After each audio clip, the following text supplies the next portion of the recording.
Now, scientists say that the Earth is 5 billion years old, and the Bible says it's 6,000 to 10,000 years old.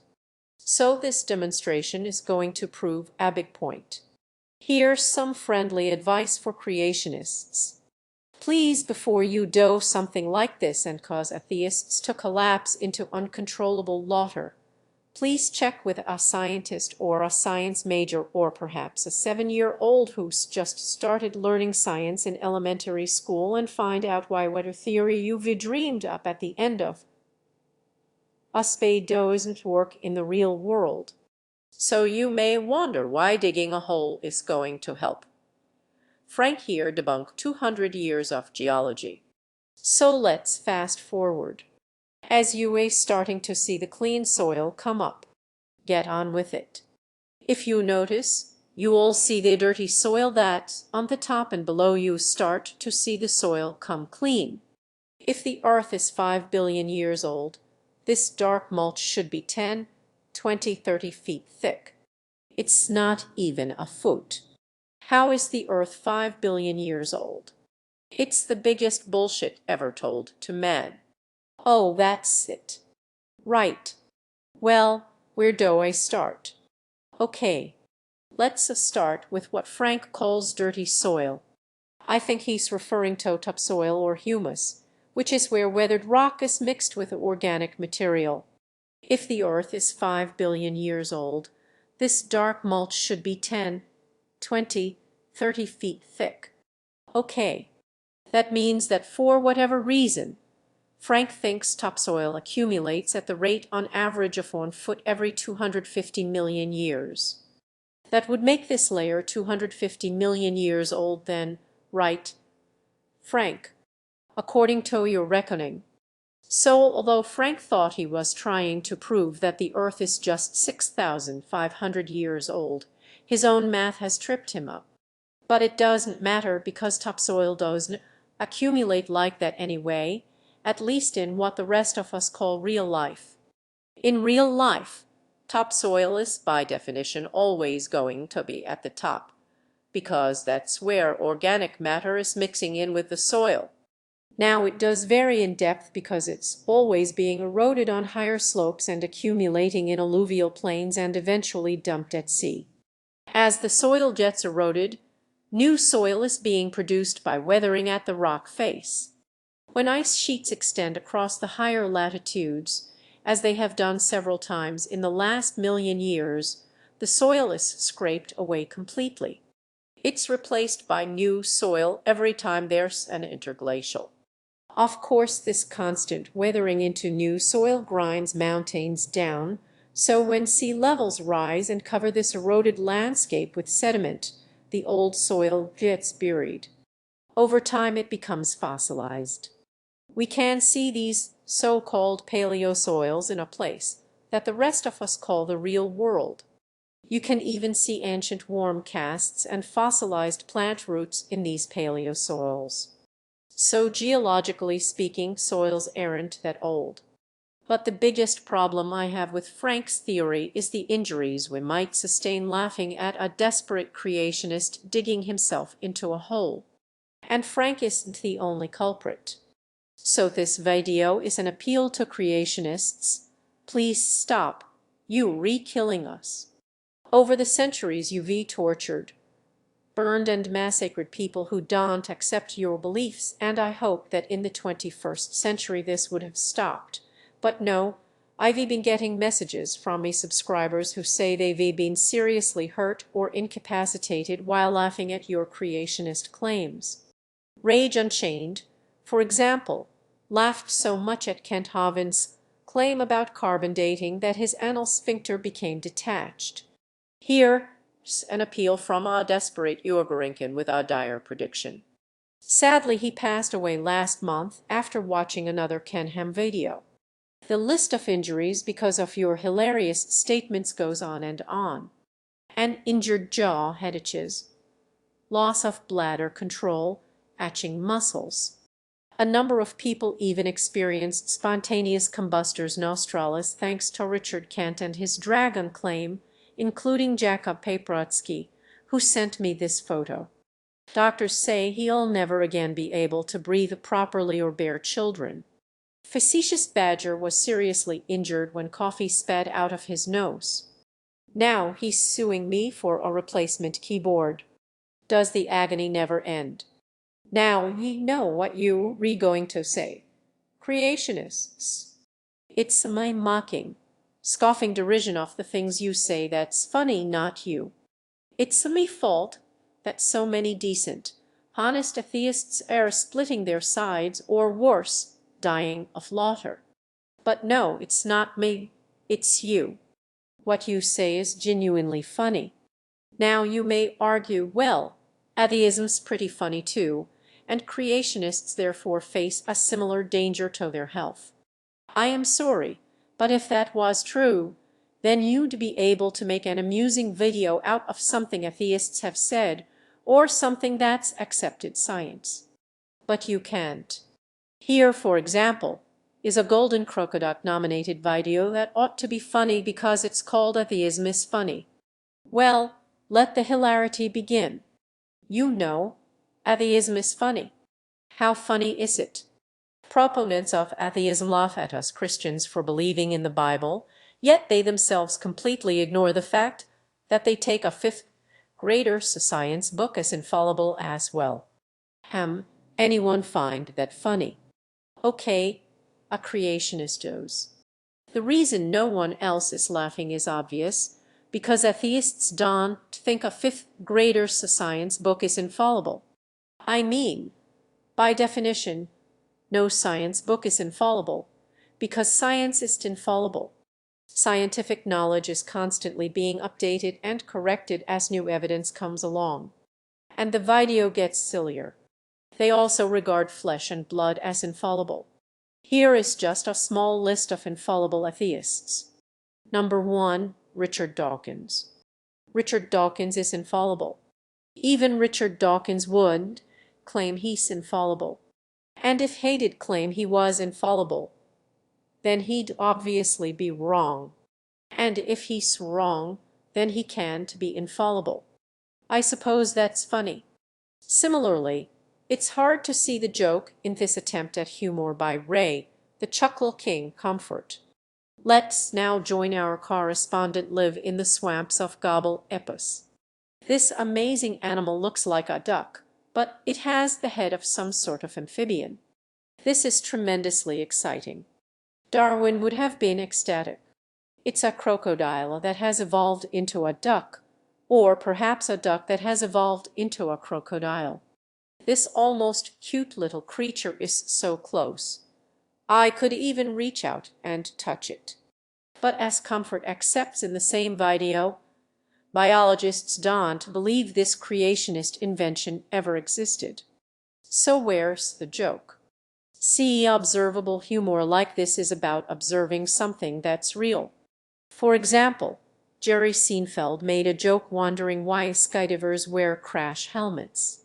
In regards to the skydiving, what is the point of the helmet in the skydiving? Yeah, it's a funny observation because skydivers really do wear crash helmets.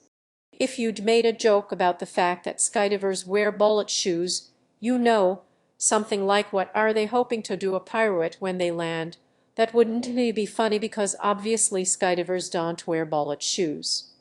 Get it? Creationists, what makes your beliefs so debilitatingly funny is that you do believe your book is infallible. A lot of you do think there ought to be such a thing as a crocoduck in the theory of evolution. So trying to apply these attributes to atheism or science only points to the fact that atheism and science don't have any of these wacky beliefs. That's what makes what we say so inherently unfunny. To see if someone's managed to get a laugh out of what atheists actually believe and what science really says, I had to turn, of course, to Conservapedia. You may have something that sounds promisingly funny. Top 10 telltale signs you re on your way to being a lonely atheist nerd. So a warning, you may split your sides and experience incontinence reading what promises to be a hilarious list. Top 10 telltale signs you re on your way to being a lonely atheist nerd. Number 1. when you re at your girlfriend's house, you can't stop scowling at her mother's picture of Jesus. Please see the Atheist and Evolutionist Helpline. Who? To crowd. You own more pocket protectors than shirts. Oh, come on, that was a bit funny. You tell your girlfriend that she's merely the result of blind, random, natural forces, and there's nothing particularly special about her. Of course, this lets her know that you re an insensitive leer, and she starts crying. Not so much funny as, well, a bit sad. Number 4, you spent countless hours arguing with your girlfriend on the true definition of atheism and insist that you're not diluting the definition of atheism given in most encyclopedias of philosophy. Oh, someone thinks that's funny. Whoa. Oh, it's only Yin Juby, and he's just chuckling at one of his own atheist jokes. So, okay, let's take a look at that one. Juby's been reading from a science website explaining a paper about why men are hairier than women. The researchers did experiments showing that ectoparasites are more easily detected because a fine covering of hair makes it more difficult for the parasites to get to exposed skin. And that means they take longer to crawl around and will be more easily detected. The conclusion is that hairier men will have fewer parasites and therefore be healthier. Now there is such a thing as sexual selection, which was actually an old Darwinist idea that women, as most men know, are very picky about who they have sex with, and naturally they go for men who are healthier and more likely to produce healthy offspring.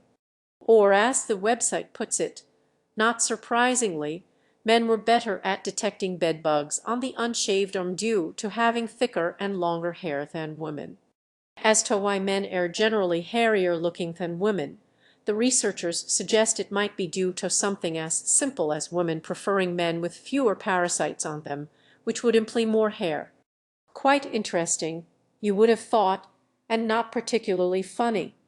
But here's Cyan Juby's take on it. As to why men are generally hairier looking than women, the researchers suggest it might be due to something as simple as women preferring men with fewer parasites on them, which would imply more hair. Whoa. Akian, here's the problem. You can't make something funny just by giggling as you read it, because it mentions body hair, sex and armpits, unless you read in 5th grade. You actually get much more of a laugh when you trying to be serious. Let's say the sun is orbiting around the earth, then it's going to, over time, it's going to get out of balance, and it's going to switch places. But apparently, lay the eggs on the run. Yan, that's incredible. But it's this kind of harmful hilarity I'm trying to stop, for the sake of me subscribers. Finally, onto cartoons, which aren't that much better. Here's another joke from Conservapedia. Waitress says, "You want proof and evidence that atheism is true. Nobody has ever asked for that at our atheist restaurant before. If you are seeking a full-course meal of proof and evidence, I suggest going to the Christian restaurant down the street." Look, I sympathize. It's hard to make atheism or scientific facts funny. Now we know what you were going to say. But humor is subjective. I found that cartoon funny, and when Juby giggled at hairy armpits, I cracked up. You sincerely can ham. Hope what I give you way. No, this is more than subjective. When I searched the term creationist comedian on YouTube, I couldn't find a single one. There are Christian comedians, but their jokes are all directed at funny things that happen in churches. Let's face it, evolution is inherently funny because it just involves organisms changing slowly over time through a mechanism we basically understand, and even creationists accept that they change over time. Atheists don't have talking snakes, or people springing to life out of lumps of clay, or ribs, or living inside whales, or weird doctrines that we forced to follow. Living woman must be shunned. But that, if nothing else, is proof of God's wisdom. This survey of American beliefs showed that Americans, at a rate of between 48 and 51, gone to believe in evolution, which is like half. And on top of that 50-odd%, a further 38 to 40 of Americans believe that biological evolution has occurred, but believe that it was initiated by, and has since been kind of administered by, God, leaving a very small percentage of Americans who are right. It's not my theory. I've done material about evolution before, and in Australia and in Britain it barely raises an eyebrow. It's just worth a chuckle. But in America it's quite contentious to do comedy about evolution. You know. It gets a gasp. It's the equivalent of doing material about fisting anywhere else. You know. Now, on me channel, of course, I couldn't care less about your private beliefs. You welcome to them. The life-threatening laughter here is because of your attempts to marry 21st century science, or even 16th century science, with the beliefs of people whose most advanced technology was the open-toed sandal. It's the ludicrous things you come up with to try to explain it all. So please, creationists, believe what you like, but stop with the pseudoscience. Stop being so hysterically funny. Seriously, you're killing us. Now how could all that vegetable material be laid down there, and yet this tree trunk is going through it? Behold the atheist's nightmare. If you asking me, I firmly believe that the world is getting ready for the tribulation. Well, what would happen as that poor dinosaur was breathing heavily in and out through those very narrow nostrils? Well, I'm telling you what would happen is the nostrils would catch on fire. If the earth is 5 billion years old, this dark mulch should be 10, 20, 30 feet thick. It's not even a foot. How is the earth 5 billion years old? It's the biggest bullshit ever told to man. Can you imagine that?